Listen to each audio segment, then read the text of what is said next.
you, Libby. Dinner, because we're going to start about 7:30. The food's all ready to go. It's all my literature and all the stuff that we're all about.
Good evening, everyone, and welcome to tonight's meet and greet. I'm Melissa. I'll be your facilitator for the evening. We've gathered here today to hear directly from the candidates running for mayor and town council. Today's focus is on fresh perspectives and new ideas for our community. This is an opportunity for all of us to engage in a meaningful discussion about the future of our town without the influence of current town employees or the incumbents. The candidates you hear from tonight are ready to share their visions and answer your questions openly and honestly. As your facilitator, my goal is to ensure a respectful conversation where every candidate has a chance to express their views and every one of you has a chance to be heard. Please keep in mind that this is a nonpartisan meeting which is governed by certain regulations. Also, if a candidate is unable to discuss a particular question due to an open investigation or pending litigation, they are respectfully advised that they cannot answer that question. Please remain respectful and refrain from any negativity. Hold applause, comments, and side chatter until the end. You will first hear from each candidate as they provide a brief introduction, and then you will have the opportunity to ask your questions. Thank you for being here and participating in this important dialogue. Lori, you first. Good evening, and thank you all for coming. I want to thank Melissa and her husband Scott. Good evening, thank you all for coming. I especially want to thank Close. It is close. Good evening, thank you for coming. I especially want to thank Melissa and her husband Scott for hosting and for everyone who's assisted the three of us. I'm Lori Parrish, and I want to be your next mayor because I know we can do better, much better. I'm considered a whiz at budget, finances, and taxes. I've taught almost every finance budget director in the state of Florida. In addition to that, I believe that as a single mom, a lot of times we raise our children, we have to budget, shop, coupon, put, and find the best bargain. I believe I can do that for all of you. In addition to that, our drainage needs to be fixed. We're flooding and flooding and flooding, and with climate change, it's not going to get better, it's not going to go away. I've heard from many of you that once the town repairs your drainage, you're unhappy and have worse problems with flooding than you did before. I talked to Central Broward Water Control District. They put $50,000 in their budget for a consultant to take a look at the Sunshine Ranches section of town, and $125,000 for the first time for capital improvements to help clean out our canals. They say the flow doesn't work. Out west, the South Ranches Drainage District, I've talked to them. Many of them talk about the time it takes to permits. They pride themselves in doing it within 14 days, unless you've got jurisdictional wetlands. We need more pumps. I believe, and I don't want to take the other candidates, I believe that I can show all of you how how we can do more with our money, get a better bang for the buck, and get the dollars that we should have from the federal and state governments to help a small town out. I grew up in a little tiny town. I know all about gardening, riding horses, milking cows, raising bees and chickens. And I think that if you learn about me, you'll find that I'll protect your interests, protect your money, and I'll represent each and every one of you each and every day. Thank you. Thank you, Lori. You're gonna have to get closer. Steve, John Stephen Garani. Good evening, ladies and gentlemen. Thank you so much for coming out to our meet and greet this evening. I want to thank, is it close enough? Like that?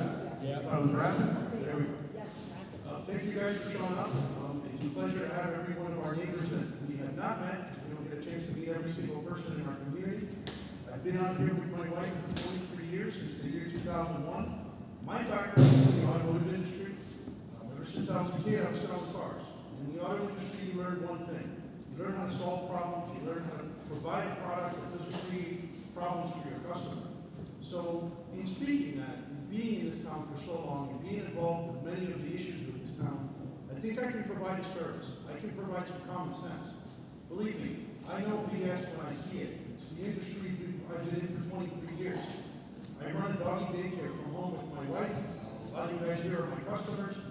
I want to be able to have resident representation. Whatever the topic is, no matter if it's incineration on a county level, if it's drainage, like Lori was talking about, it's just something that needs to be addressed. I want to be able to do it on a one-on-one basis and be able to have communication instead of throwing a department like a legal department into a maze where we don't have to. There's a lot of topics that this town doesn't do correctly. One of those is they don't have a rural code enforcement. They have a code enforcement department that just doesn't act properly. It's pretty much like a clique in high school. It's not fair. Many of our existing councilmen use it as a weapon. I don't find it fair. Many residents here have been fined.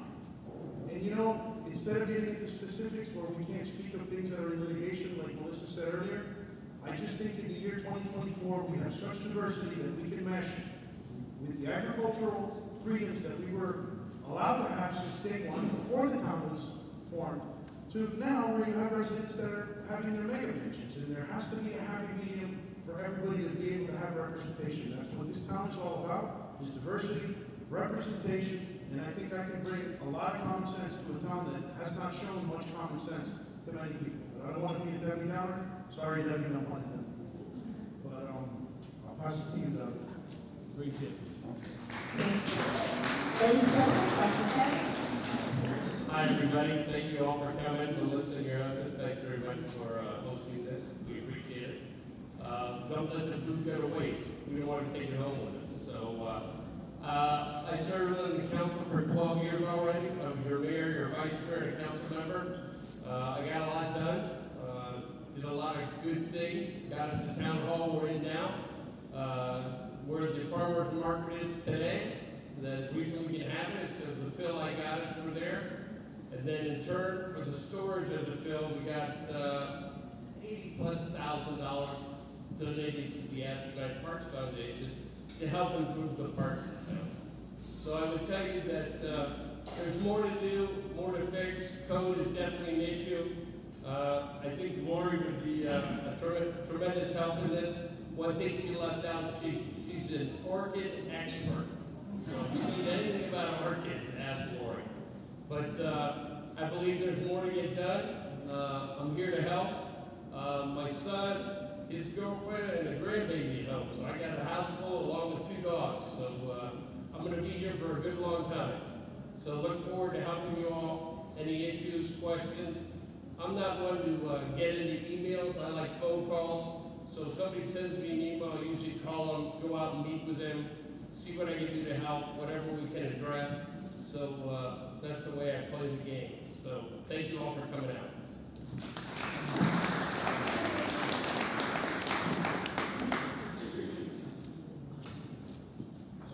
All right, so I'm going to start questioning on this side. We're just going to go around. So anyone at this table, if you have any questions, please, I'll hand you the microphone. You're going to get open and honest answers here. This is, nobody's been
city's water goes to Flamingo Road Canal.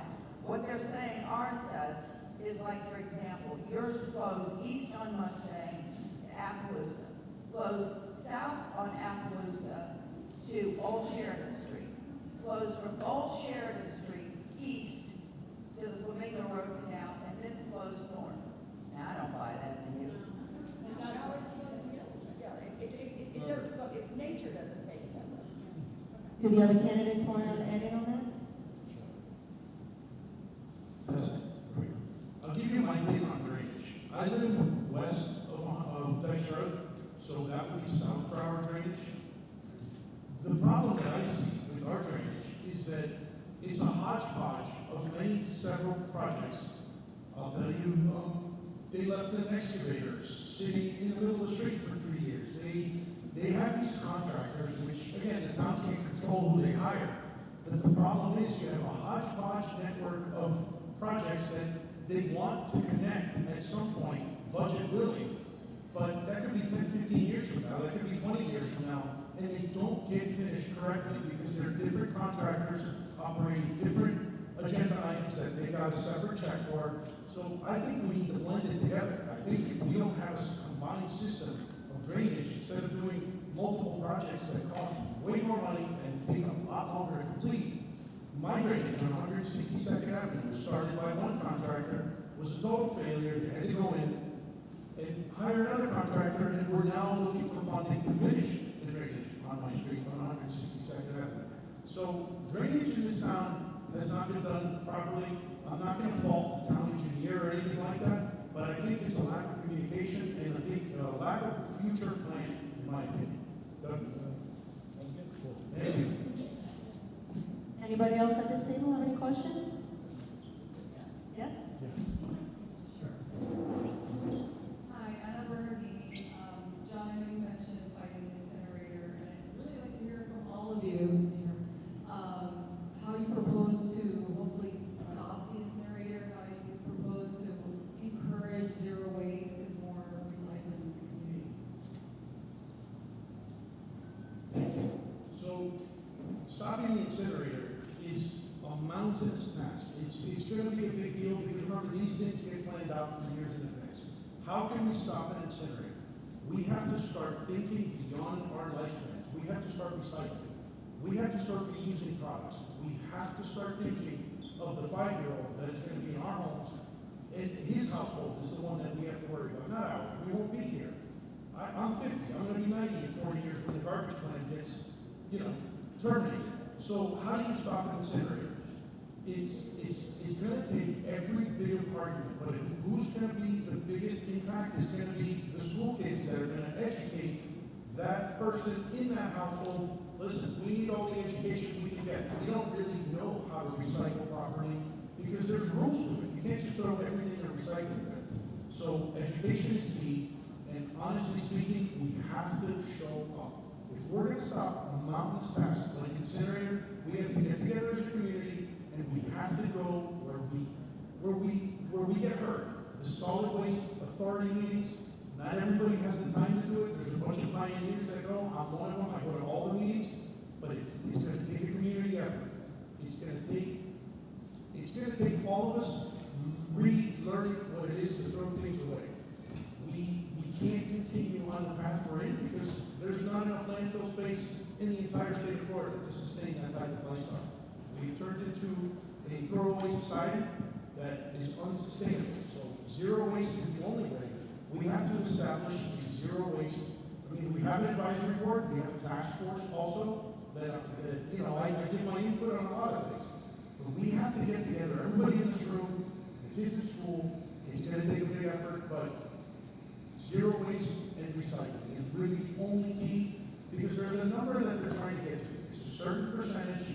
We have some professionals in that back table that can answer this specifically. There's a percentage that if we make it, we don't need further consideration. For now, they're going to use whatever they take because you have garbage coming out of everywhere. But I hope I've answered any questions. If there's anything I didn't, please feel free to ask me. I talked to 7 of the county commissioners, and I feel comfortable 7 out of the 9 vote no. And the reason that's important, I talked to 7 of the 9 county commissions, and I quasi-judicial rules and prevents them from saying, but I believe 7 of the 9 will not do it. Reason that's important is the landfill is county-owned property. They never allowed it annexed into anywhere because it was one of those unpleasant but necessary evils. In addition to that, I've talked to the people that represent the incinerator. They told me if we were going to get one, and nobody believes that we're going to get one, but we do, that the only reasonable place for it to go is on 441 and State Road 84.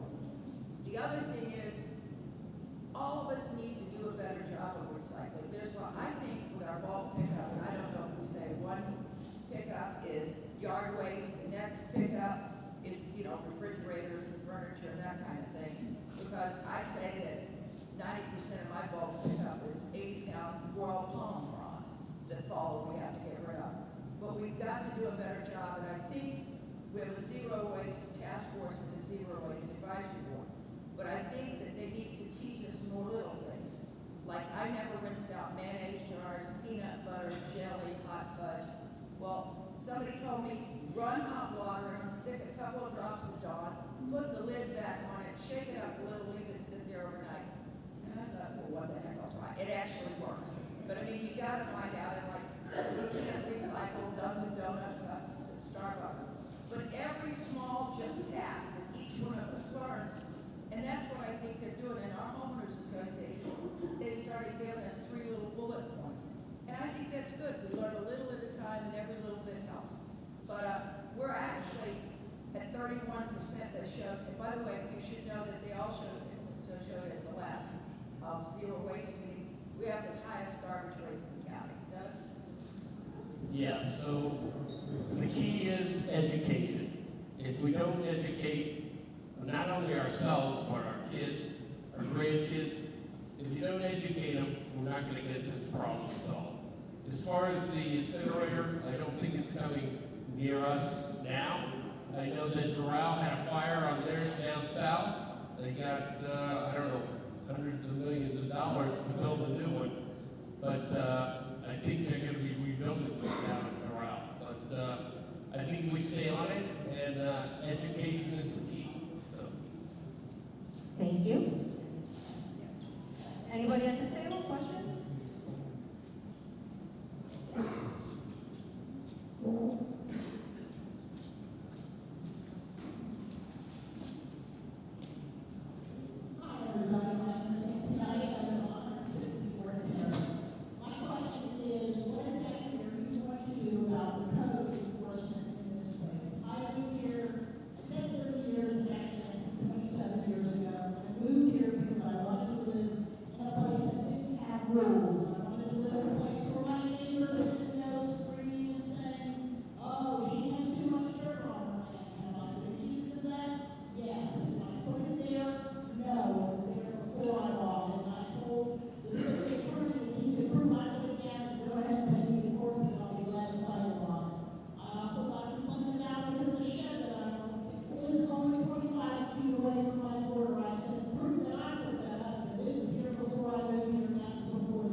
Lori, try this one. This one? I think that one's better. Can you hear me now? Closer to your mouth. No, the mic closer to your mouth. I think it's not the next one, but the next one. I propose having a code enforcement review board. And I want to go through every single code, because in 2000, when the town became a town, I was your district county commissioner, every single word of the annexation agreement that you had to allow for horse boarding 1 and 2, that they had to adopt and grandparent in any non-conforming use or non-conforming building. So your shed is not an issue just like mine is, and the man that built our house and his wife are sitting here tonight. And he had pictures, thank goodness. But that's one. And then two, what happened is in 2000, they had to accept the unincorporated county code. In 2005, the town adopted that same code. So everything that happens because 1 or 2 people stand up in town council meeting, and without looking into it or going and looking around, they decide to pass a new law. So they passed all these new laws to satisfy 2 people that get votes because they're up for re-election. And now that it's coming back and biting them on the butt, as my granddaughter would say. But anyway, I think you need a code enforcement review board. I think you need to get each council member and the mayor appoint 2 citizens and get them to sit down in a room, review it step by step as quickly as possible, and start eliminating some of the nonsense. Thank you.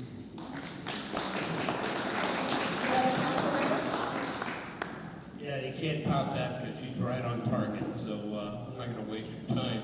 But she's right. She's got the game. She knows how to play it. I've been involved, and I agree with her what she said 100%. Code enforcement is one of my favorite topics. So, let me give you my take on code enforcement. How do you solve a problem? I think you've got to get involved in the problem for you to solve the problem. I'm currently enrolled in the Florida Association for Code Enforcement, just like if I wanted to be a code enforcement officer myself. Why? Because I want to know exactly what it takes for the guy that shows up at my house with a code violation, if he's doing something legal or illegal. Not knocking the guy that's doing the job now, but that department is not under his control. Number 2, we have a rural lifestyle, right? That's what they sold us. They sold us a bill of goods with that, right? So shouldn't we have a rural code enforcement? Because that exists. When you look at a rural community that has agricultural businesses, that has mansions, we have those. And you have home-based businesses now that are allowed by the state. You have got to have a code enforcement department that is not controlled and is not swayed by council members. When I announced my campaign, my opponent went after my house with a code violation. So what kind of a society or a community do we live in when a weapon, like code enforcement, gets turned on its residents just because they have the power to? And that's what many residents have faced for the past 24 years. So how do you fix code enforcement? Lori has good points on the board. I have real estate in Indian River County. They have a board that actually, before a violation gets issued, they get together and see if it makes sense and see if it'll hold water in court. A lot of the stuff that we do, they throw it against the wall. Oh, let's see if we win in court. And that's just to generate legal fees and legal bills. And I tell you, I have the budget in the car.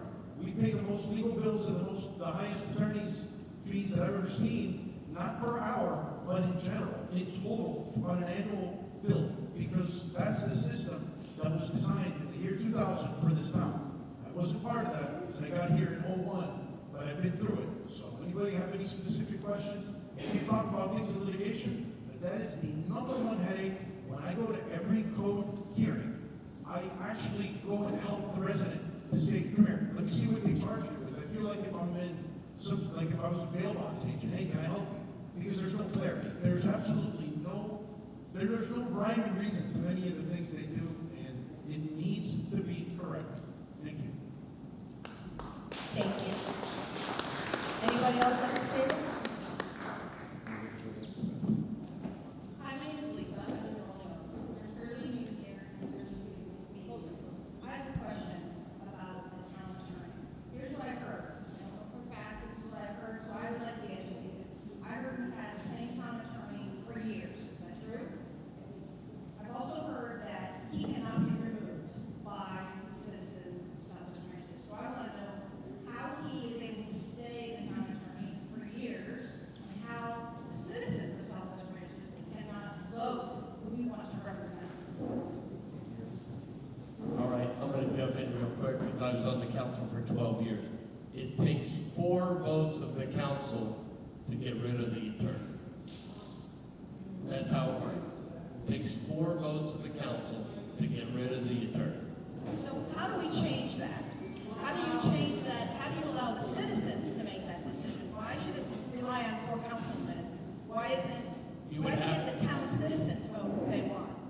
have to change the charter. How is that going to, would any of you be willing to do that? Well, it's a matter of getting it on the ballot for residents to vote on. So it takes time to happen, but that's, to change the charter or for 4 votes. That's the only way to make it happen. In order to, the citizens don't get to vote. The mayor and town council hire the town attorney, the town manager, and the finance director.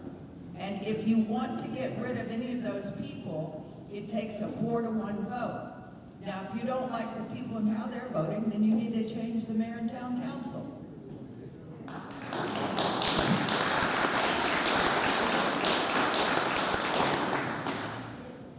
So, we're on the subject of the town attorney. That's a fantastic question because, you know, for a long time I took things personal with that gentleman. But I came to find out you can't take things personal when it's somebody's business.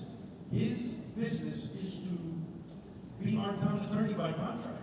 That contract is on an auto-renewing basis. It's not voted on, it's a contract. So this town was a municipal corporation that contracted out many of its services. Doug can explain a little further on that, but on the town attorney, for you to get rid of any town attorney or council, you need to vote the person out. We need a 4-to-1 vote. 4-to-1, correct, Doug? So we can vote and complain. That power is taken out of the resident's hand. The town charter was written that way. In the year 2000, Gary Poldick, the father, started that town charter. It was before my time. I think a definite change needs to happen in that department. They lose more cases than they win. I'm sure I'll get some emails and texts about that comment from the legal department, but it's okay. I don't take things personally anymore because I figured out the business. I'm going to call it, you know, if that's the business that you make $1 million a year in, wouldn't you want that business over and over and over and over? That's what we're facing as residents. We don't have a choice in that department. I wish we did, because we would vote in a way different fashion. So John, you just said that you would be willing to make a change. 150%. Lori, would you be willing to make a change? My grandmother told me never count my chickens before they're hatched, and I won't say what I'll do till I'll get there. I can just tell you that I'm tough, I'm fair, I give everybody a chance. But I wouldn't be running for office if I didn't believe several things need to change in town hall. Any other questions here? I have a follow-up question on the issue of the city attorney. Is what I'm understanding that there is no requirement under our rules, bylaws, statutes to have different firms, different companies bid for services, like we have a bid on garbage, like we have, every government that I know of or government regulated agency has at least 3 bids before they select somebody or some service. Is that not true for our city? And if it's not true, how can we change that? Because I'm looking to you to change that. There should be a bidded position with different law firms offering to do and what they can provide and how much they're going to charge and some kind of limit. The litigation cost is out of this world. I'm familiar with this law, so that you know I am an attorney. I know I know Pelicon. I know who they do. I know what they do. And I don't understand why we're locked into them. Well, as far as statute doesn't let you bid professional services. As far as statutes doesn't let you bid professional services, what they allow you to do is send requests for proposals, or you advertise an opening, and then you ask for attorneys that are interested. You might say 5 years government experience, and they apply.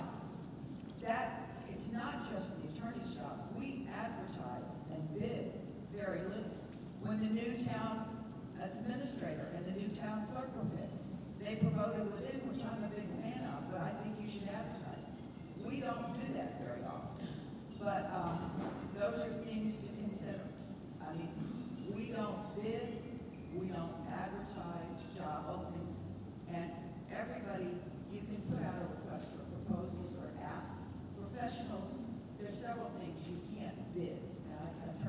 smart bid. In fact, if you look at the money we're spending, an alternative is, when I was property appraiser, the less money that we pay, I had a full-time attorney, a really sharp one, a deputy attorney, a paralegal, and a legal secretary for less money.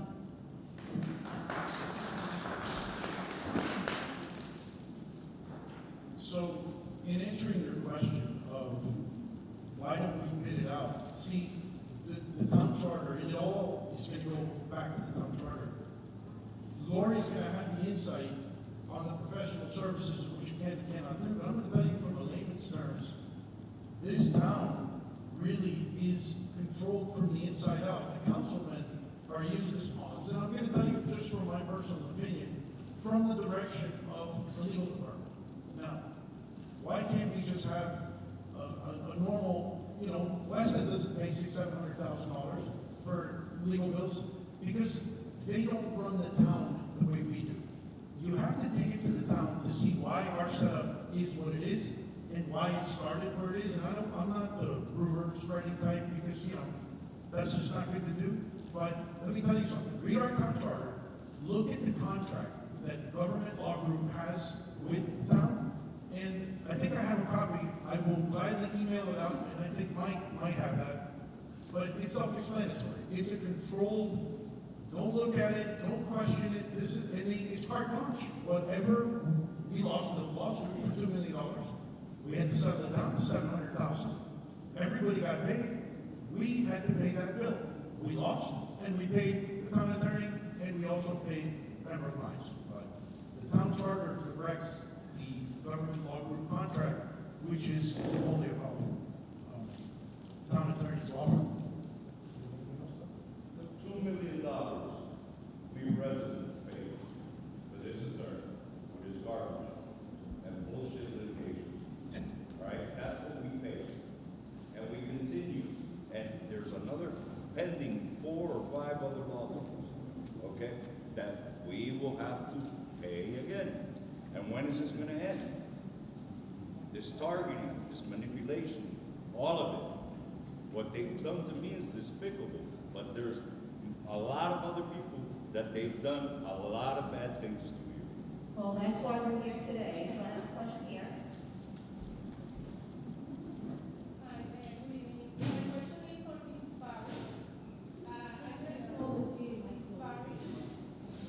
Okay. If you become elected mayor, how in terms of rural town is going to remain under your direction, or how it will change in another version as a Western city in terms of age, OA, fees, rules, and laws? Because the town is full of rumors that you would like to change this rural aspect of the town and become this a city. I would like to know under your new vision as mayor, what is your answer in this one? Thank you. First of all, anybody thinks I want to live in Weston, with the money we spent for our house, when Jeff and I moved here 9 years ago, I could have lived in Weston. Come by and take a look how Jeff and I live. I live at 12801 Luray Road. I'm the last house going east on Luray before the last one is new construction. Come look at my yard. We have chickens, we have bees, we have bunnies. In fact, I say that Jeff and my granddaughter, I think everybody, when they're tired of the animals, they put them under our gate so that Jeff and Kaylee can rescue them. In fact, I said to Kay the other night when we had a cow out in the driveway, Kaylee's going, oh, can we keep it? Can we keep it? I said, Kaylee, have you heard the expression cattle rustler? And she goes, oh, I wasn't thinking. But no, that's not true. And you know what I find? That anytime somebody gets an opponent that is a worthy opponent, that understands government and can do something, then all of a sudden I'm anti-rule. I grew up in a little town. I've milked cows since I was 6 years old. I've suckered tobacco and punched worms in half with no gloves. I probably know more about brown dirt farming than everybody in the room. Because I think it's more than having cows and sheep and chicken.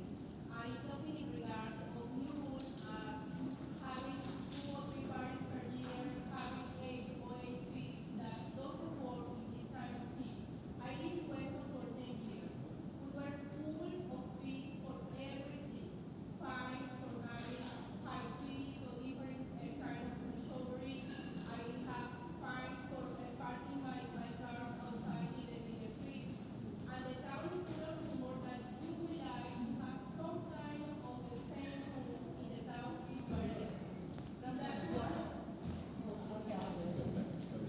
So Lori, what she's saying is that the rumor is that you would like to make Southwest Ranches like with an HOA where you would be implementing more rules that we would then have citations for and stuff like that. I've never lived in a community with a mandatory HOA and will never live in one. And that's just not true. When people feel threatened that you might take their gravy train away, they start a lot of rumors. Now then, please come by and take a look at my house and see how I live, or ask anybody here. That's just not true. But it's not nice to threaten the status quo, because then when they can't beat you, they just start rumors about you. Okay. Where was I? Anybody at this table? Any questions? Anybody? Here? Okay. I've lived here for over 24 years. I have been a contractor in Broward County for 32 years. And I don't want to put any money into my house. Okay? Because I go down to the building department, you can't get direct answers from anyone. All I do is give you the runaround.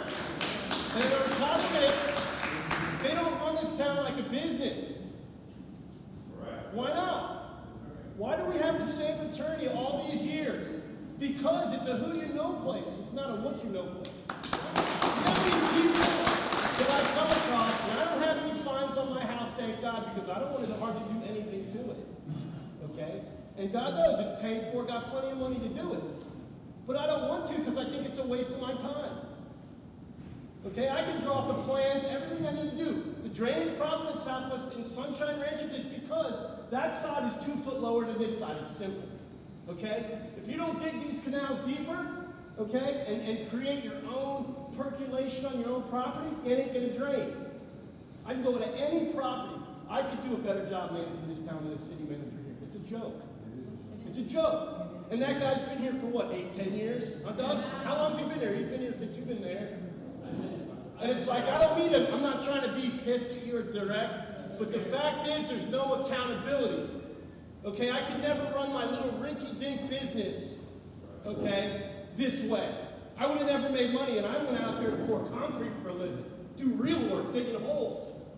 And it pisses me off to listen to the residents crying about airplanes and all this other crap, okay? When you got real people out here working, you got people that are so successful. Where'd she go? Where'd Vern's wife go? You got people so successful in this town that really don't have the time or the patience to deal with the ignorance that we got running it. So I can go on and probably get even, hyped up more. But the bottom line is, so far the person that I hear makes the sense is that man over there. But, I don't know. I gotta see his credentials. I gotta see what his books look like. It's simple math. It's the same thing in our country. It's who we have to pick from. It's simple mathematics. And that's what we need in this town. I mean, I got my neighbors sitting here because at the last minute I'm sending out text message. Hey, we got to get here. There's not even hardly anyone here. Thank you very much for inviting us and organizing this thing here. That was very helpful. Very helpful. But the truth is, I would hear the music from this place and that place next door, and I know them, they used to live across the street from me. I would sit in my house watching TV, listen. I'm like, what the hell's going on? Who's having a party? And it's like, it's cool that the neighbors have parties, but realistically, honor thy neighbor. It's that simple. We're all raised that way. Honor thy neighbor. Simple, basic values. Clearly get it, clearly understand. One of the things that people don't realize is if you got some things going on that you think you're going to get complained about, fences and hedges make for good neighbors. Because what they can't see, they can't complain about. So that's just a kind of a key thing moving forward. The other thing I want to say, the gentleman standing up over there that talked in the white shirt, that's Mike Rodriguez. This is his place. And he's had a lot of litigation, a lot of things going on, and continues to have it going on. But thank you, Mike, for lending us your facility tonight for this event. So, So there are a lot of things that need to get addressed. You're 1,000% correct. And code enforcement is on the top of the list. So, you know, unless we can get in and get something done, we can't help you. So that's kind of the way the bottom line is on it. The building department does not have standards. We have a privatized building.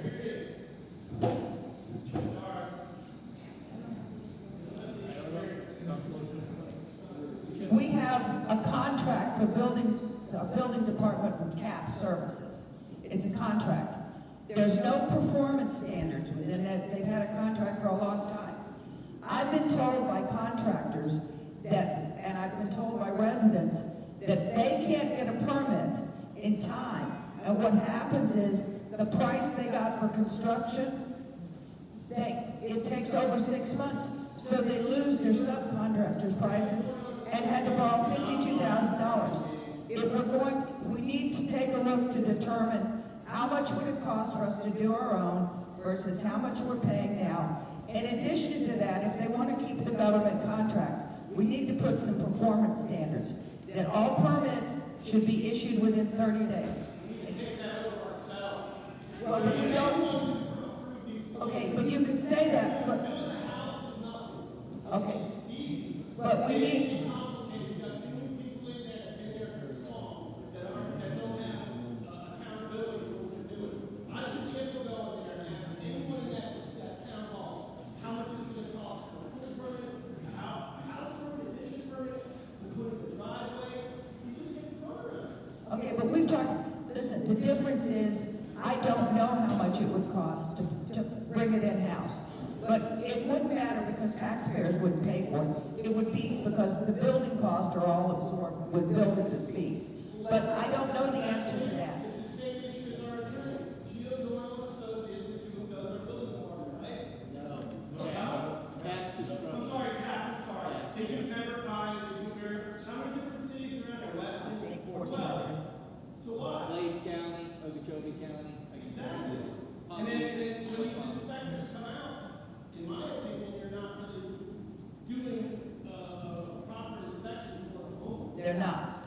You know? And we have firsthand experience with that. It's not right, but realistically, it's a similar situation that we have with our town attorney. I think everything is fair game. When you get there, everything is fair game, and we do an analysis of what it would cost, how much would it cost, would we have to raise fees? I don't mind doing that. But I can't give you an answer that it would be cheaper to bring it in-house. I don't know that answer.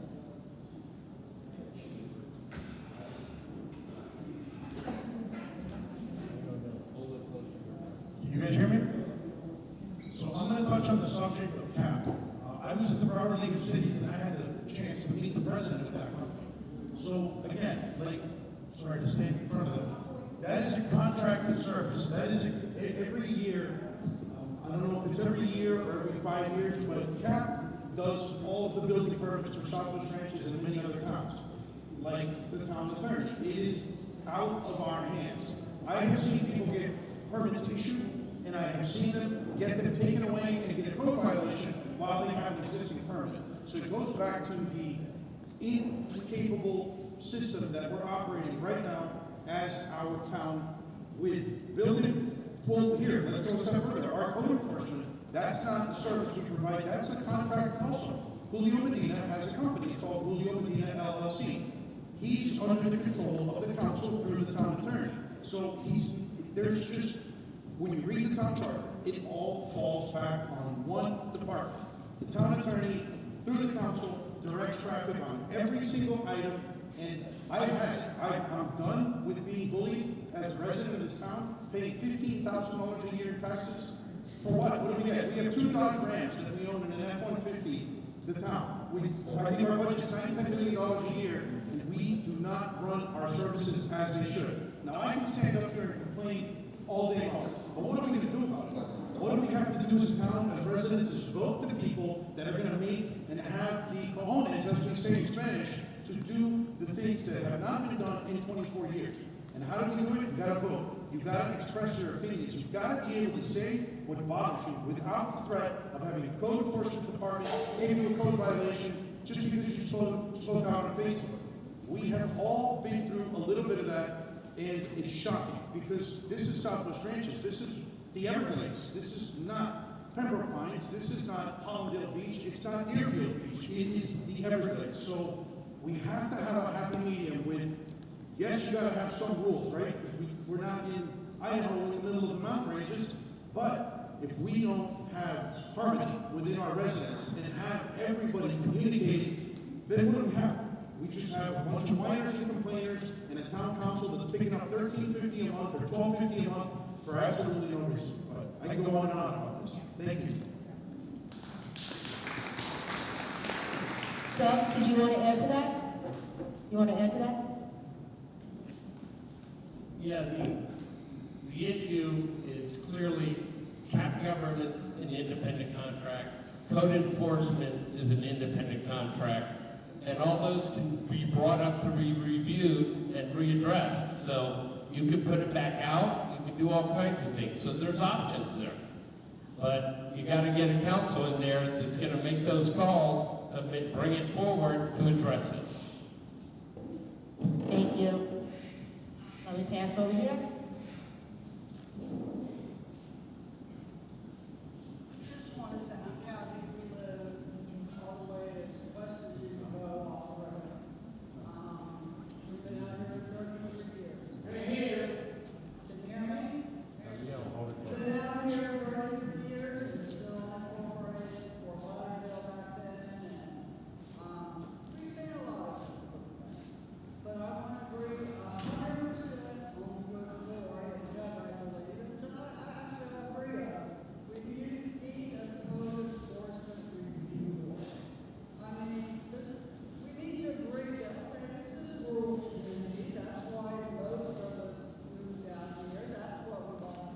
But at the same time, we need our neighbor to take care of the property, take care of the roads. We worked hard, paid a lot of money, pay a lot of taxes. We need people to be accountable for that. But I think if we have a review board, at least we can get us started. Okay, this is going to work for Southwest Ranches. It's not Bell Harbor. I mean, we need to have and actively do something instead of talking about it.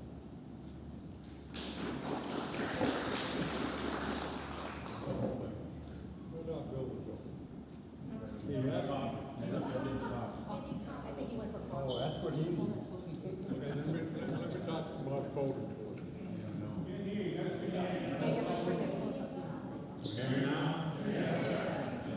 Code enforcement, she's wrong. We've been here 35, since 1989. Then I had 10 acres. I have got a citation, well, it's only a warning. 5 acres underwater, quite a while back, and get a citation because I didn't cut the grass. I said, listen, I was fine. I said, I know you take pictures of the water halfway up on the road, 5 acres underwater, and you're gonna, well, it doesn't matter. I said, it matters to me, because the next time, you're gonna give me a ticket, or you've already got a warning one time. They hire somebody out of Coral Gables, and I've worked all over Miami and Fort Lauderdale. Coral Gables is almost the worst. You can't paint your house unless you get the color. It's terrible. You know, a review board is good, but if we don't have common sense, it's no good. What good does it do? It's crazy, the stuff they make it do. I'll have a pile up there and they said it's too big and get a fine for it. It's supposed to be the size of a Volkswagen, you know? Well, they picked the whole pile up at one time and put it in there. I don't know what the fine was. It's not right. And it hasn't changed in 35 years. I believe it, my wife's a gopher. Took her 2 years, I believe, to get the permit back in the early 90s. And I told her on the way up here, we couldn't get the permit because they're going to widen Griffin Road all the way to 27, I believe in 1991. And until they widened it in 92, we couldn't get a permit. So what are we, 33 years later, and we still aren't widened all the way. I don't care if it's wide or not. I go 27 if I have. But, you know, the review board, no common sense. And that's the biggest problem, you know, for me, of stuff that they do. I could tell you a bunch of stories. And with the building department. Building department took me forever. I drew up my own plans, 2-story house, and the stuff that they make you do. Now, it hasn't changed in SWRanches because I sold 2.5. And what they do, if you don't give them the land, on the piece I'm on now is 5 acres. I divided it into 2. Divided into 2, oh, you got to take down that building that's on there when you sell the land. I have 5 acres, but I really got like 4.5 left, 4.05. I've given the city an acre of land for what? I don't think it's right. I got in the back. The road in the front I paved all the way up almost to the church, but I paved it because they wouldn't live in there. I still paved it. You know, they strong on you, can't do anything about it. Now I want to complain. I want to ask them questions. I want them to use, if they get in, I want them to use some common sense. I appreciate that. That's why we're here. I just want to make sure that when we have the opportunity that the microphone goes around to everybody, and then just so you know, after all questions and answers, they will be around. You can talk to them, you can complain to them, all you want, right? Anybody at this table?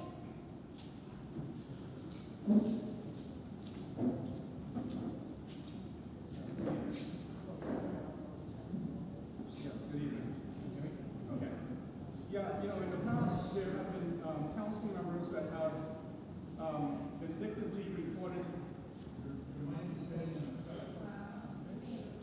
There have been council members who have vindictively reported residents in this town to code enforcement, and I would like to know if any member up there condones this, and what would you do to stop this if you're elected?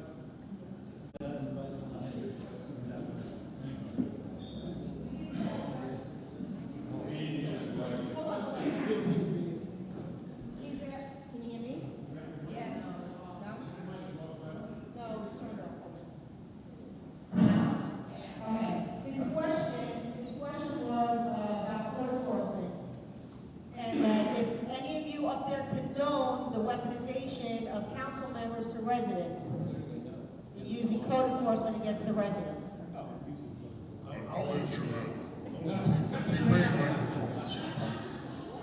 And the follow-up to that is what will you do to stop that? Talk out loud. All right, I'm going to talk out loud. If not, it's going to be like so.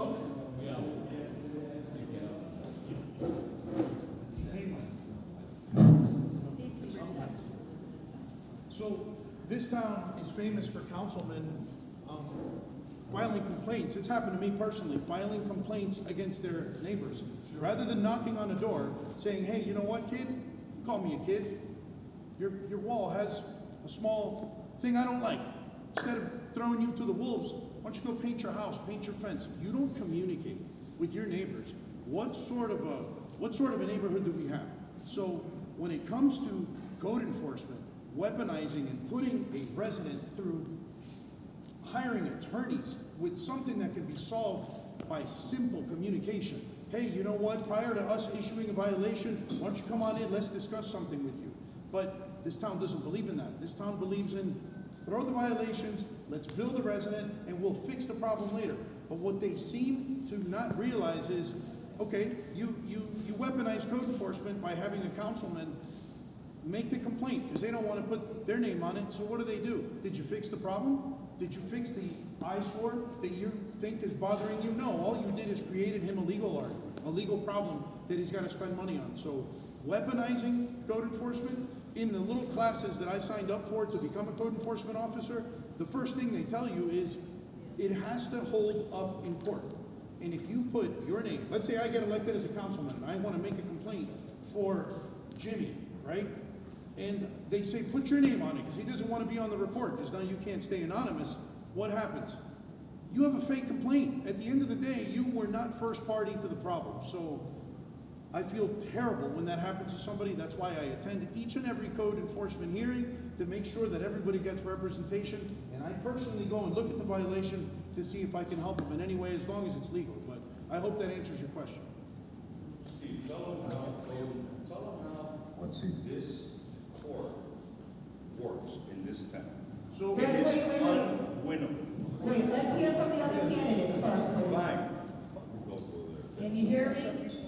First of all, it's illegal. It's a misuse of public office. You're guilty of malfeasance, and misfeasance, and you can be removed. It's that simple. It's illegal. Yeah, it's simple as that. It's against the law. You can be removed from office, have ethics violations against you, all kinds of headaches you don't want. So clearly, they can actually get arrested for it. Wait, Mike, can we just get... I want to say something, I'll tell you. It is his place. It's his place. I will never say anything that is not true, all right?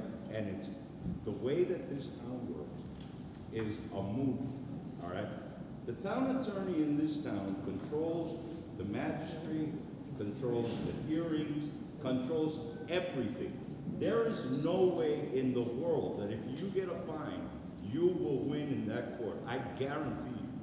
I've won every appeal against this town in appeals court. I could not win anything here because this is their game. Polyakov's thing is making money. He fines, code enforcement here, Julio in code enforcement, he doesn't know shit from Chinola, all right? He gets told what to do by Polyakov directly, okay? Polyakov tells the council members what to do directly. All of them are scared of him.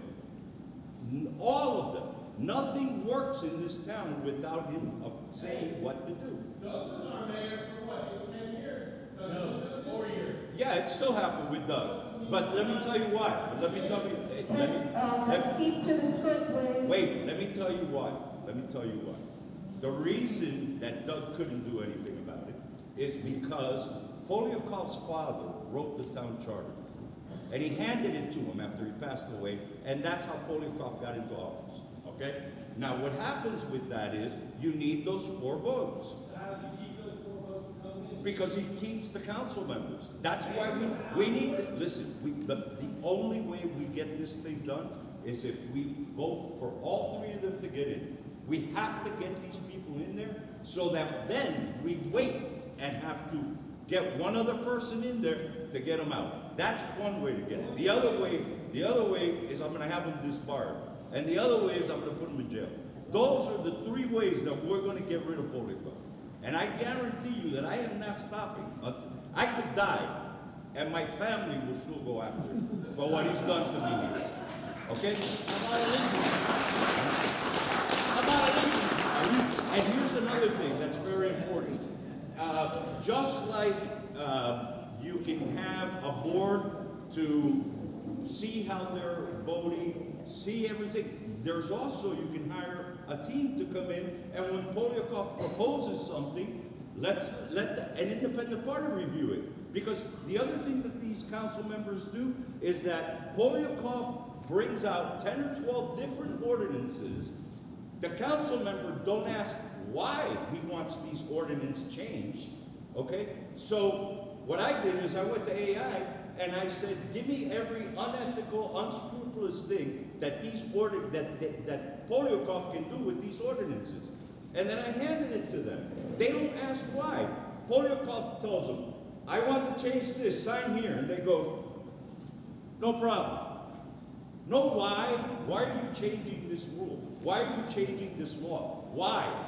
The first thing I ask for anything is why, especially if you want my signature on it.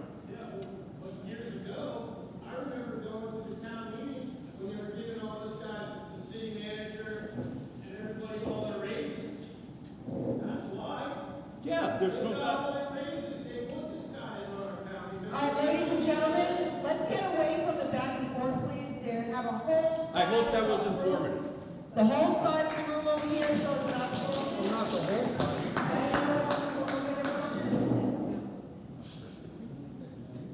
Hello there. You all hearing good? Good, you know, translate very good from the diets there. But anyway, you all have been right on. Everything I've heard tonight, oh man, you blasted the hell out. And we need to change, we need to adapt to that way of thinking. And it's like the gentleman said over in the contractor. It's not hard to build a house. Okay, you can buy a set of plans, you can read, can't you? Most of us here have very good educations. They just make a big deal out of it. And when you analyze what CAP really is, it's just a damn business, right? It's how well they operate their business, who they hire to do what. Okay? But I see we're on the right track to do something. So I really commend everybody for their input. And I'd like to add a couple of things myself. We got this damn group of politicians in Broward County, okay, it's led by the incinerator people and the garbage people. And they're looking to put a burner in, as they so nicely put it. But that thing is going to be right down the road from here. And there's going to be other burners and expansion of burners, as Mr. Keller put it. He flat out told us. He didn't hide.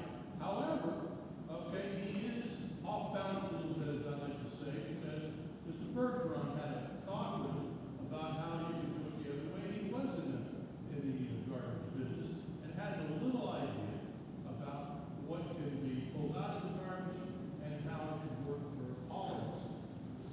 Okay, so we need to really get all our neighbors, everybody together, fight like hell. This has been said to be the most significant thing that you hit in this area, as far as your property values and your way of living, and of course our Everglades, which also in turn feeds into the sea. So please, just take note of that, and all you elected officials and my good friend John, okay, don't lose sight of the target. Thank you. All right, those vote on these questions because we're actually on time constraint, okay? Questions only after you get their answer. Hi, my name is Leslie Kastner. Like you know, I do the SWRanches here. My question to all three of you, please. I'd like to know if you're willing to put the 5-0 vote back on the ballot and get rid of it. Yes, we get rid of the 5-0 ballot. Put the 5-0 vote back on the ballot to get rid of that when the residents vote on it. I was against it at the beginning, and I'm against it now, and I will step up and absolutely against the 5-0 vote. I'll be glad to put anything on the ballot for the people. However, I'll support the 5-0 vote till I'm confident we have a council that puts us first.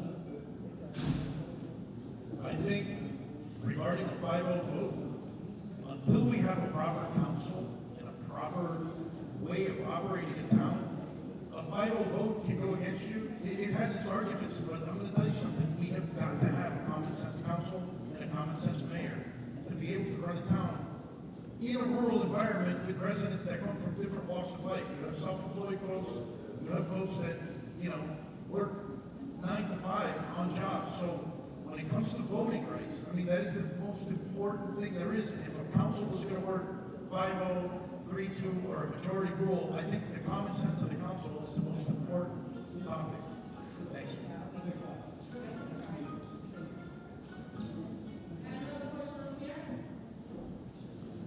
Okay, so the town of SWRanches has passed a resolution opposing incineration. It's also passed a proclamation declaring October Zero Waste Month in the town of SWRanches. So there are a few budgeted positions related to zero waste in the town's budget right now that's being considered. One is hiring a zero waste consultant to help the town write a zero waste plan that will be implemented implemented that all residents will have to comply with. The other one is to implement a compost pilot program to help us start moving towards composting community-wide. And the last one is an agricultural liaison position, which will help to keep agriculture vibrant and alive in Southwest Ranches. I'd like to ask each one of you to comment on each one of those and whether or not you support the budget for 2025 for each one of those positions. I would vote no on every single one of them. First of all, don't need to pay an agricultural consultant $71,000 to $100,000 a year when it's Marty Care's job to do it.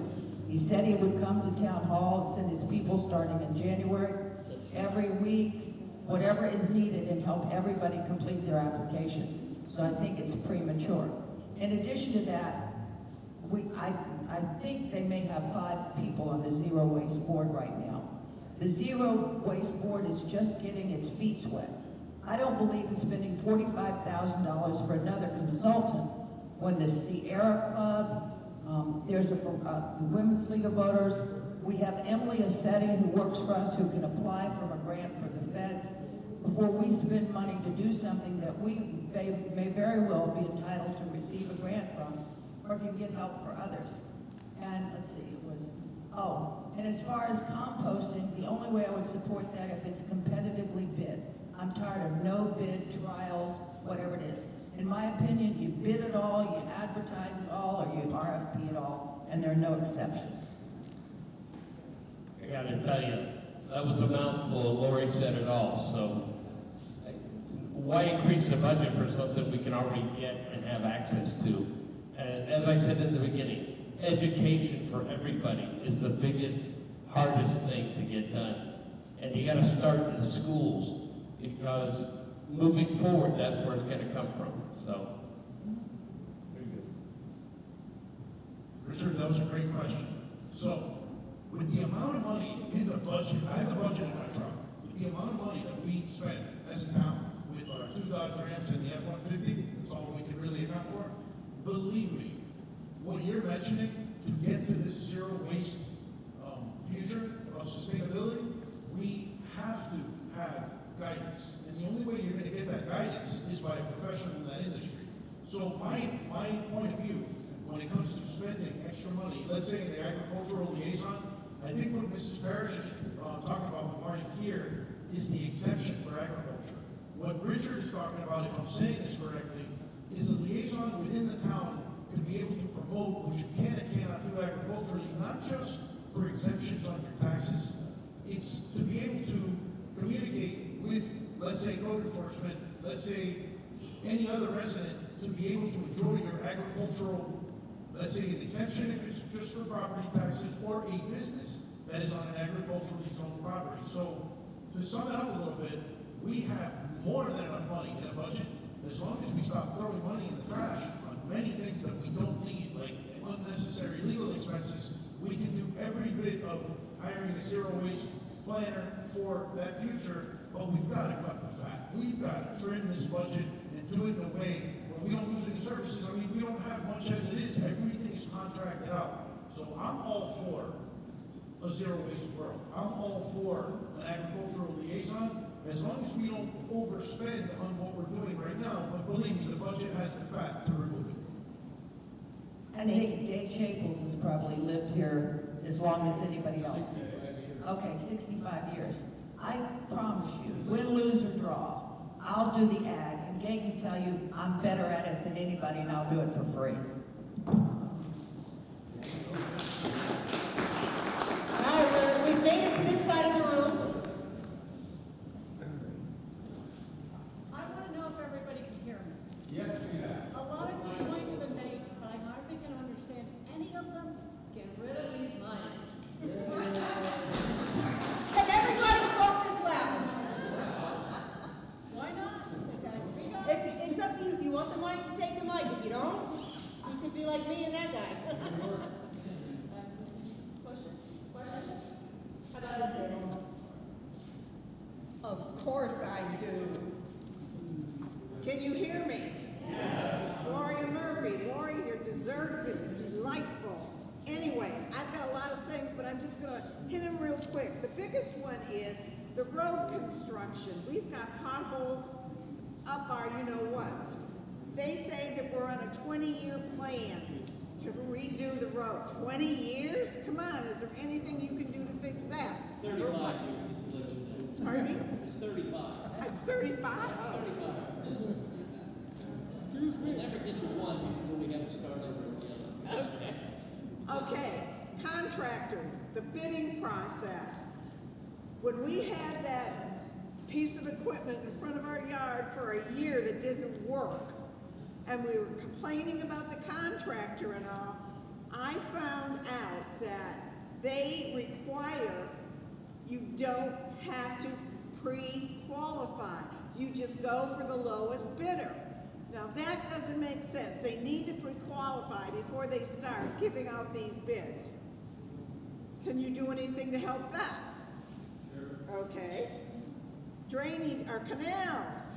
I call the South Broward Drainage District all the time because our canal keeps filling up again. They come, they spray, fills up again.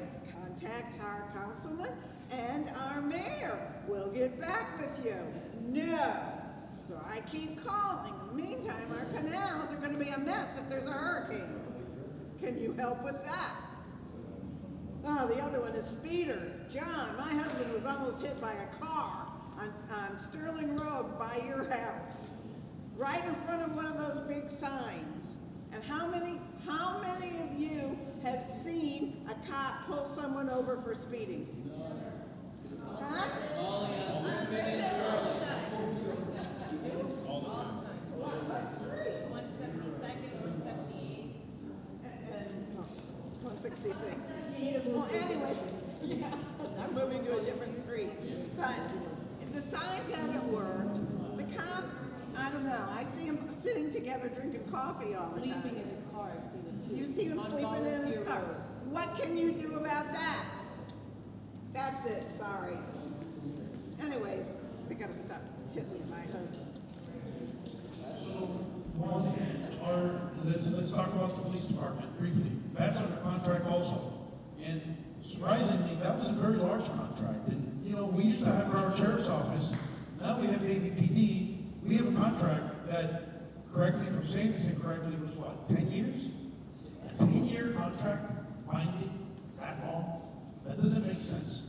So when it comes to police, we are on the very, let me tell you something. If we get robbed on the west side and somebody plans something crazy, the east side is totally done for. We don't have enough police protection. So again, I'm going to go back to our massive little budget for a town of 7,000 people. Believe me, we can look for it. I've sat in so many council meetings where the resolution of the town of SWRanches to approve a check in the amount of $287,000 for you know what. I mean, look at the agenda items. We spend money on many unnecessary things. So you're not going to have enough police presence. You're just not. The budget doesn't go for that. You can't fit everything into, you know, we have a lot of excessive spending. So when it comes to policing, we don't have enough police officers to patrol and safely monitor everything, especially on interior roads. To the streets, my street is the worst street. I live in the hood. If you ask me, 162nd Avenue, it's, listen, when I lived in the northwest part of Miami, I had a better street. But it's a 35-year plan to finish every road in town. I'm going to be 85 by the time that's done. So, and that's okay for them. They're like, oh, but that's the rhetoric we've been dealing with. Nobody wants to take the bull by the horse and do something about it. But it all goes to who is your elected officials. You know, we can get into specifics, but the elected officials that are there now are not going to do anything other than the basic minimum, collect the $12.50 a month, and have a nice day. That's what they do. But that's my personal opinion on the whole deal. I hope I can change that and make everybody's life a little bit better with this budget that we have that is just extraordinary for what we get as a town. Okay. Can you hear me? Okay, first of all, with the potholes, it wouldn't cost any more money. They're not appropriately filling a pothole. When you have a pothole, you should put a universal bonding agent in it first. Then instead of taking bull and throwing a little gravel in it and pouring it in there and stomping it on with your work boot, you need to take hot asphalt, pour it in the hole, and take a tapper. It looks like a pogo stick with a square in it, and compound it in. And then the next time you get a big rain, it won't wash out, and you won't pay every month to do it over and over again. So it won't cost any more money because we wouldn't have to do it as often. As far as contractors and bidding, I believe you pre-qualify contractors, especially we don't even check. Like we've hired people that Davy fired, and we don't even call Davy for a reference, or Cooper City, or Pembroke Pines. I mean, they're right around here. That's another thing. I agree with you. And the other thing, as far as how to fix your South Broward Drainage District, I'm bringing you my girlfriend, Alanis. She's chairman of the board. Give her a call. All right. Do I have any questions over here? I got it. Hello. What I would like to know is what is each of, okay, from each of these, what are your 4 top priorities and why, and how are you going to get them done? Top priorities and how you get them done. Why and how you going to get them done? I would say first and foremost would be code review board and addressing code moving forward, fine-tuning the budget and where we're spending money and how we're spending it. We have speeders, but we need to address the police, whether we need more or we address the speeders in a better fashion than we are. And I'd say number 4, what would number 4 be?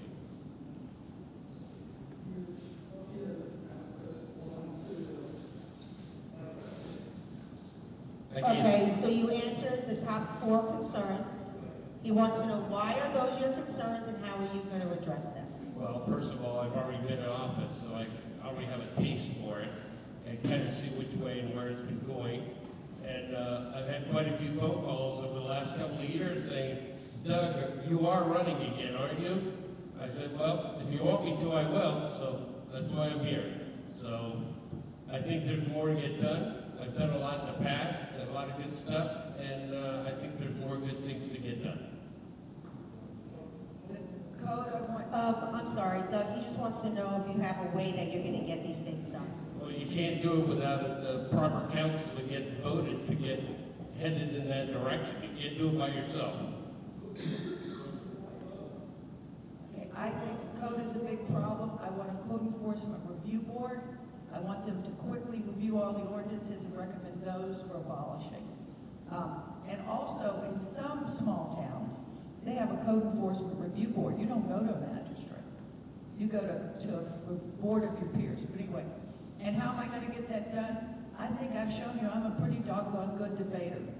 It's hard. I can make it very difficult to turn down my solid proposals.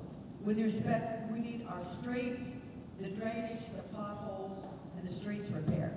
Okay, I've explained how you do the potholes. I've explained drainage and working with the agencies. In fact, for the first time, Central Broward Drainage District has a consultant and capital improvement for Sunshine Ranches, first time ever. The speeding, we need, because they've hired police officers to work a couple extra hours when they get off duty, and they say to go in our internal roads, our interior roads, but they're not doing it. And, you know, cops have this philosophy, and Melissa and Scott can tell you ticket the floaters, not the voters. But I understand that. But if a mom in a minivan is speeding to the charter school, then give her a warning. And if she does it again, give her a ticket. Because if you pay $220, the odds are you won't do it again. It would kill me to pay $220. The other thing is I think the budget is important. And the reason the budget is important, we've taken all people's properties for trails, for biking, for horseback riding, for walking. They're all grown over. If the more money we can save and do things, or even get volunteers, Doug's known for years as grabbing volunteers like Jim Starkweather and other guys in construction, getting them to help out. But they're both smiling, isn't that nice, Jim? Thank you. Anyway, but we need the money to do things that are more important. We have no programs for senior citizens, and you get those for free through Area Agency on Aging. You get the county TOPS bus. We have lots of single widowed women and widower men in our neighborhood that don't get out a lot. My grandmother used to call them shut-ins. We need to do a better job of taking care of our community, and our community will do a better job of taking care of us. Thank you. Thanks, Kirk. Kirk happens to be my neighbor. I'm going to answer. I have a cheat sheet. I got my 4 objectives here in front of me. So, I think the question was, what would be my 4 objectives? Number 1, for me, because I'm really involved in it, I'm going to say it's stopping the incinerator. Because, you know, that's our health. That's our life. That's very, very important. How are we going to do that? I wish I had the magic answer, but I know we do need a zero waste consultant. That does cost money, but I know we have a very healthy budget that we can find the expense. It's a new thing that we never thought we would have to experience. One of our own residents in this audience was the one that discovered it, and he's sitting in the back table, and he moved to this town because of health reasons, because he lived next to an existing incinerator on the Cutoff Canal in Dania. So we have personal experience with that. So how do we fix that? Through a zero waste process. Now, let me go to my number 2, which is on my campaign slogans. Agricultural freedoms. Lori Parrish used to be the property appraiser, and let me tell you something, there was a big cloud in this town whether our property appraiser was doing the right thing and whether we were getting our agricultural exemptions addressed or not. So we had a big meeting. Marty Keir came out to the town with his attorneys. Our town attorney was there. I was present. Mary Ann Allen, which is not here today, she's one of our residents, proud opponent of agricultural. She voiced her opinion. Guess what, guys? They listened to us. I'm on a first-name basis with the property appraiser. And they roasted me about not paying my taxes on time. But you know what? I've solved, not I have met the folks that actually have taken a different approach, which is the actual existing property appraiser's office. They're actually telling you why they're declining you now. They're giving you a way to go, which is that's all people want, is a way to get what you're doing incorrectly in their eyes to fix it. So that was a big, big, big thing that I'm proud of being a little bit involved in because I was in that meeting along with a few other residents and the property appraiser. So, code enforcement, like I mentioned before, that is probably our biggest beef with many people that have never even received a code enforcement violation. How do we fix that? We have got to change the way we run that operation completely. I don't blame the gentleman that's the director right now personally because he's just doing a job, and I'm not here to defend anybody, but I'm not going to stand for a code enforcement process that is not geared towards a rural community. There is such a thing. I witnessed it. In Indian River County, you don't go in front of a magistrate. She hit it right on the head. You go in front of a board of your own peers. What does that do? They actually listen. They're like, well, wait a second. Before you even get to any sort of a legal problem, their whole goal is to solve that problem.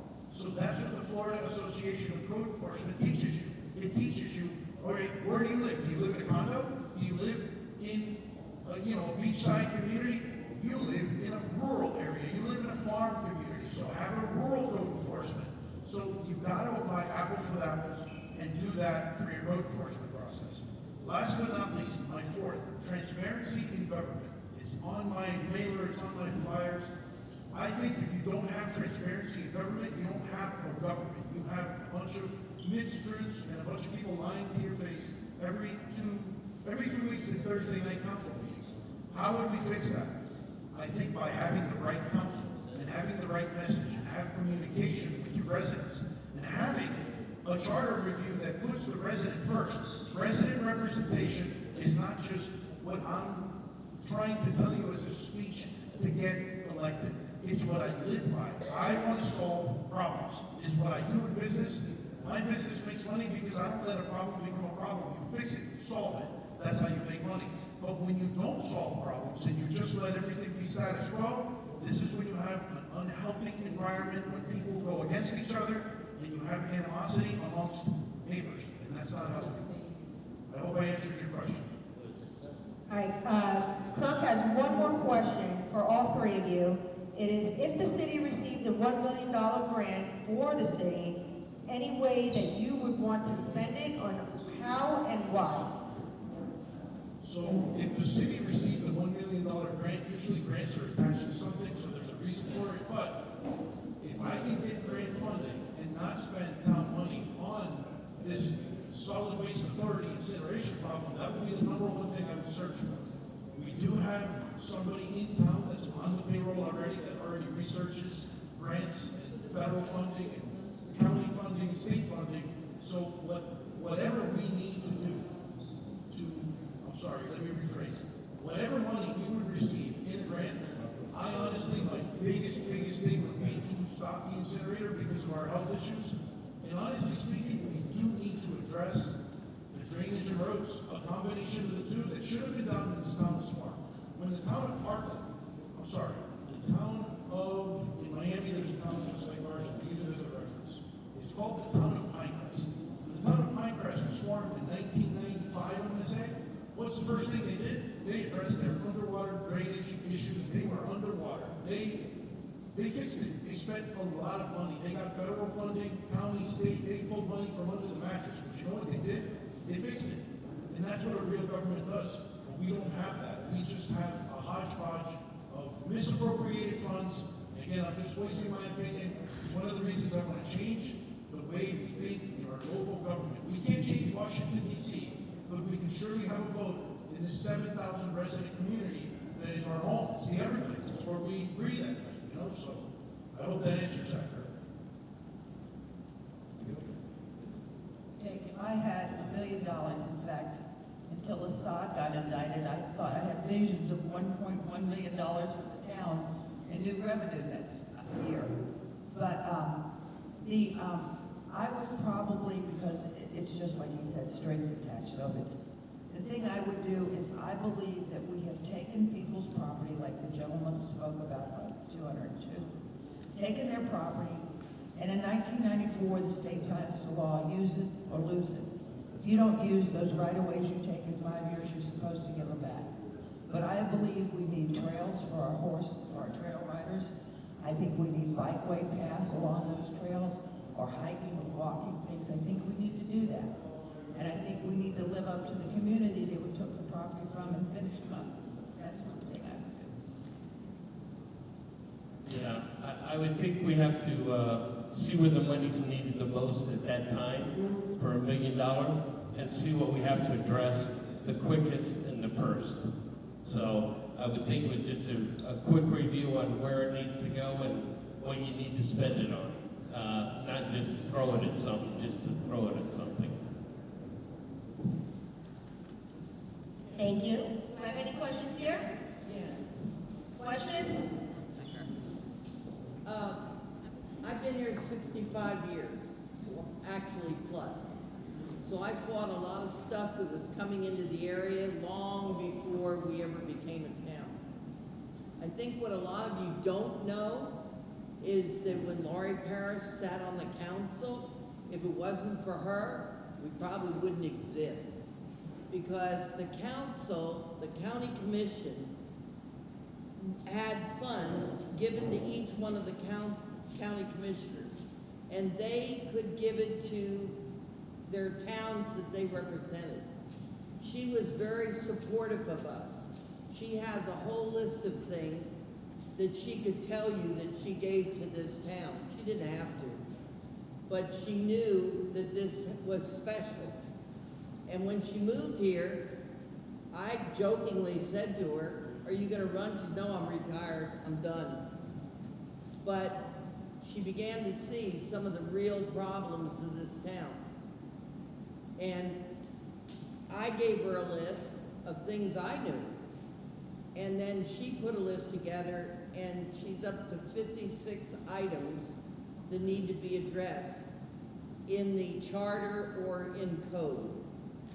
And so I think what you have to do is decide right now, as voters, if you want more of the same, or if you want to change.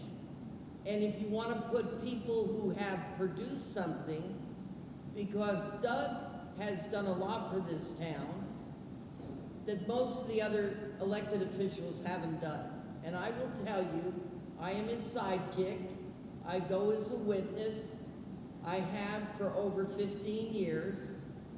And he will never not respond to anybody's phone call. When he was in office, he never answered it. He went to their house and tried to solve their problems.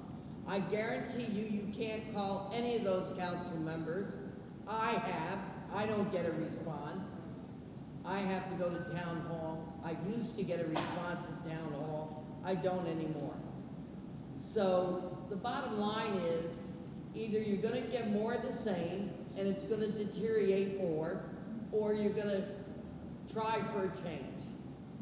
I know that you will get a good change if you make the change with these three officials that want to run. That's all I can say. And I have my place up for sale because in 2021, this elected officials that are in office right now, after 65 years, stripped my A2 zoning of the only two things, because I did a PDR, which is purchase development rights, when Laurie Parrish was in office, to protect that area and keep it across the street from the school, keep it agricultural, not allow it to become either, well, you know, as growth goes on, it could be apartments. And I wanted it to stay ag. I didn't mind doing the PDR. But the only thing I had to rely on when I sold it was that I had veterinarian clinic or boarding kennel on the A2 zoning. I had an A2 and an A1. In 2021, these five officials took it away from me. They stripped it out of my zoning. They removed it. They left the A2 and then told me that I didn't conform to the land use plan. Now, I didn't have a lot of money to go to court to fight them. There is an expiration date. I think it's a year or two. So it stands. I've lost that. So now the value of my property now has to stand on being for horses, livestock, resident, that's it. You cannot chop it up. You cannot break it into 1 acre home sites. So this is what they did to me. Now, I met with each one individually with Doug sitting next to me because I wanted to see if I could get them to bring it back before the council. I will tell you that one of them told me he didn't know anything about it. And I said, how can you say that when you were the one that seconded it? And he said, I really don't know anything about it. So that gives you an idea of how they're voting. He didn't remember, didn't know about it, and he seconded it. The others, one would not meet with me at all, and that was Bob Hartman.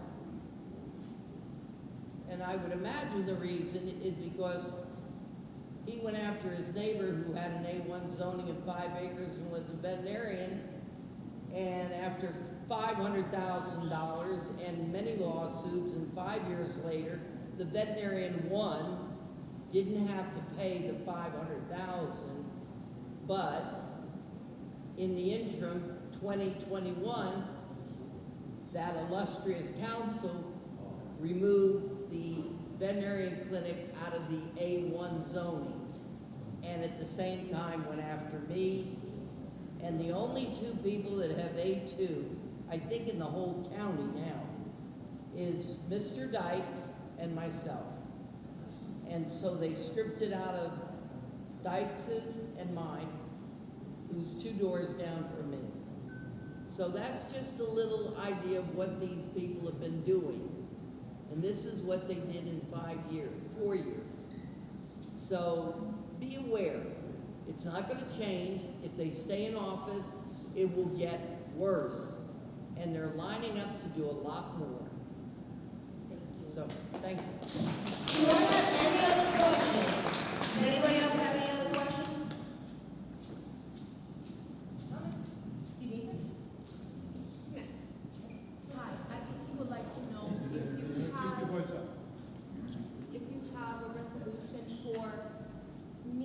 probably some other homeowners in this one section, 3, 4, 5, it's like 72 homes. My house is in an area where we had a hard time getting out of the gate that they built.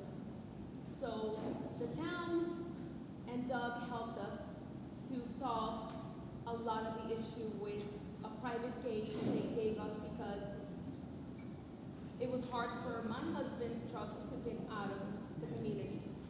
And everything else, my mother was with me a few times and we couldn't get, actually my husband got the town fire department to come through and they couldn't get in and out.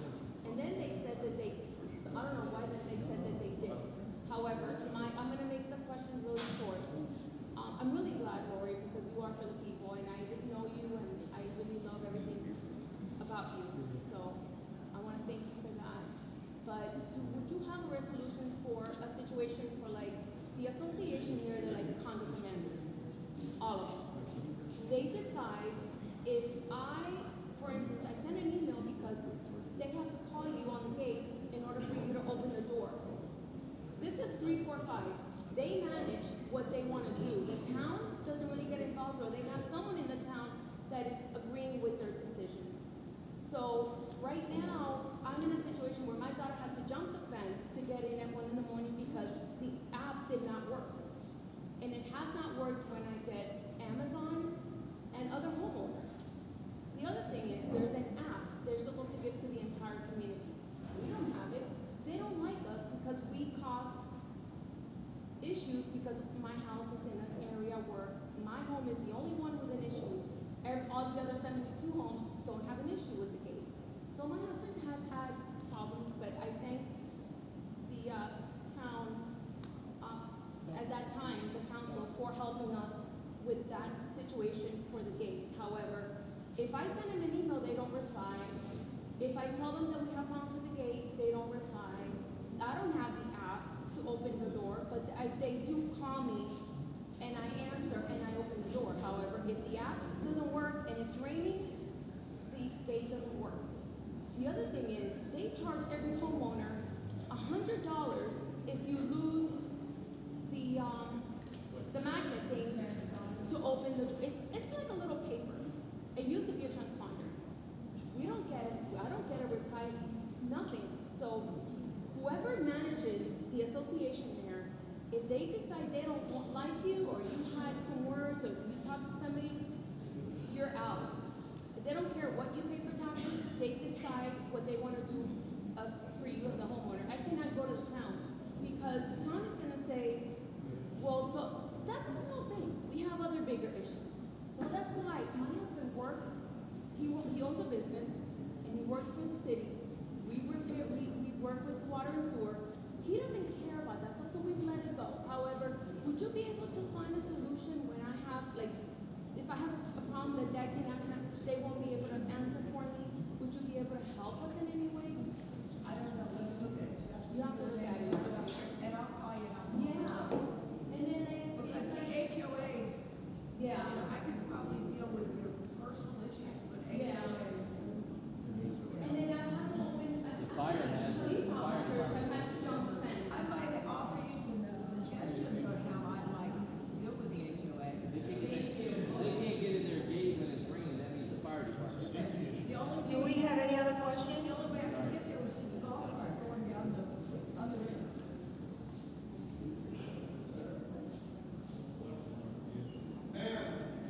We have a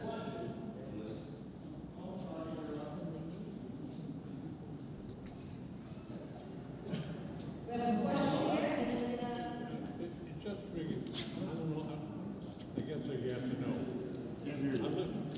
I live off of 208, off of Griffin, at the very end, behind the old Joe Wicks.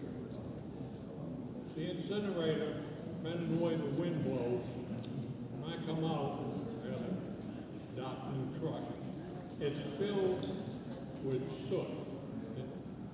And it's gonna be, I don't know if it's from weekly or it's from the dump. Like, my truck I can stand, but I don't like my grandchildren to be breathing in that stuff. I know if it's in the air, they gotta breathe it when they come in.